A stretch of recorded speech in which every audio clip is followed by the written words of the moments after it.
প্রার্থী সৌমিত্র খাঁকে পাশে বসিয়ে এমন বক্তব্য রাখলেন যার জেরে বিতর্ক তৈরি হলো। পুলিশকে ঝাঁটা বটি নিয়ে তাড়ানোর নির্দেশ দিচ্ছেন অমরনাথ শাখা।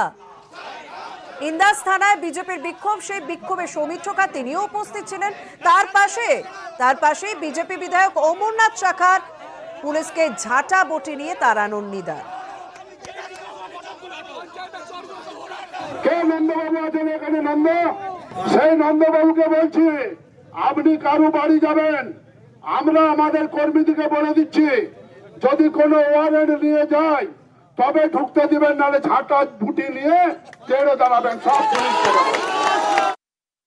পুলিশ অফিসারের নাম নিয়ে যেমন অমরনাথ শাখা, তাকে এই নিদান দিতে দেখা গেল। একই বিষয় দেখা গেল কিন্তু বিষ্ণুপুরের বিজেপি প্রার্থী সৌমিত্র খাঁর মধ্যেও। শেখ হামিদ তো 2021 বলে নাকি একজনকে মার্ডার করেছিল, তার নাকি নাম সিবিআই তো নাকি আছে শুনেছি।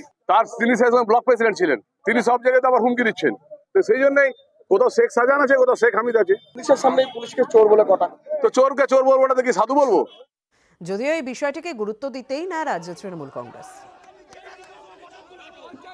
ফালতু মন্তব্য, যে মন্তব্যের একটা জেলা প্রেসিডেন্ট হয়ে এরকম মন্তব্য করা উচিত নয়। কারণ আইনের কাজ আইনের যারা রক্ষক আছে তারা করে। তিনি মূর্খের মতো কথা বলেছে জেলা প্রেসিডেন্ট। এই মেটারে আমাদের কোনো রকম প্রেসার গিয়ে বা কোনো রকম মানুষের কাছে ওসির কাছে দাবি রাখা আমাদের মধ্যে নেই। অন্যদিকে বর্ধমান দুর্গাপুরে বিজেপি প্রার্থী দিলীপ ঘোষ, তিনি প্রায় প্রত্যেকদিনই প্রচারে বেরিয়ে এমন কিছু বক্তব্য রাখছেন যার জেরে বিতর্ক তৈরি হচ্ছে। আজ তার মুখে খেলার হুঁশিয়ারি শোনা গেল।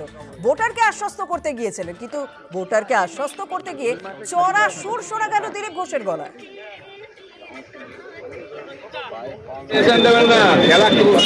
খেলা জানে, আমার কাছে শিখেছে ওরা, এখন খেলবো না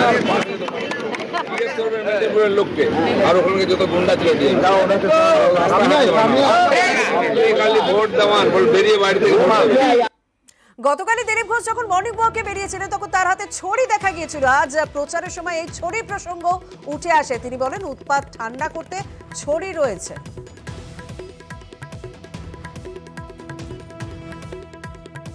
মনে হয় না বর্তমানে এরকম উৎপাতের লোক আছে, আর থাকলে তাদের ঠান্ডা করার অন্য রাস্তাও আমাদের আছে।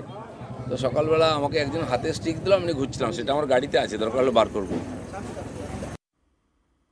তবে তৃণমূল কংগ্রেসের বক্তব্য, প্রায় প্রত্যেক দিনে এমন কিছু বক্তব্য রাখেন দিলীপ ঘোষ যেগুলোর মাধ্যমে তিনি প্রচারের আলোয় ভেসে থাকার চেষ্টা করেন।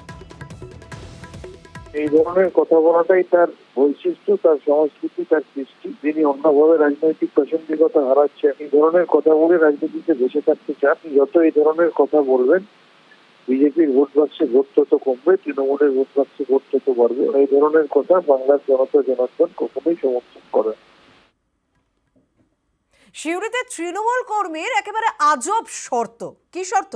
পুরো কর্মীদের বেতন বাড়ানো হচ্ছে, কিন্তু যতটা বেতন বাড়ানো হচ্ছে ততটাই ভোটের লিড দিতে হবে। বেতন বাড়াচ্ছি, তেমন ভোটের লিডও বাড়াতে হবে। কি বলেছেন তৃণমূল নেতা, শুনি। তো এই যে মাইনে 13% বাড়লো, আমরা কর্মচারীকে এই বার্তাটাই দিলাম যে আমরা যেমন মাইনে বাড়াচ্ছি, আমরা প্রত্যেকটা ওয়ার্ডে ভোটে লিড দেখে নেব। যদি দেখি কোনো ওয়ার্ডে লিড হয়নি তাহলে মাইনেটা বাড়বে না। কারণ আমরা যেমন মাইনে বাড়বো, আমাদেরকে তো ভোট বাড়াতে হবে। আর এই স্বাভাবিকভাবে তৃণমূল নেতার এই বক্তব্যকে সমালোচনা করেছে বিজেপি। কি বলছেন শুনি বিজেপি নেতা। সরকারি চেয়ারে বসে সরাসরি সরকারি কর্মচারীদের নির্দিষ্ট রাজনৈতিক দলের প্রতি আনুগত্য প্রদর্শন, এটা বোধহয় যায় না।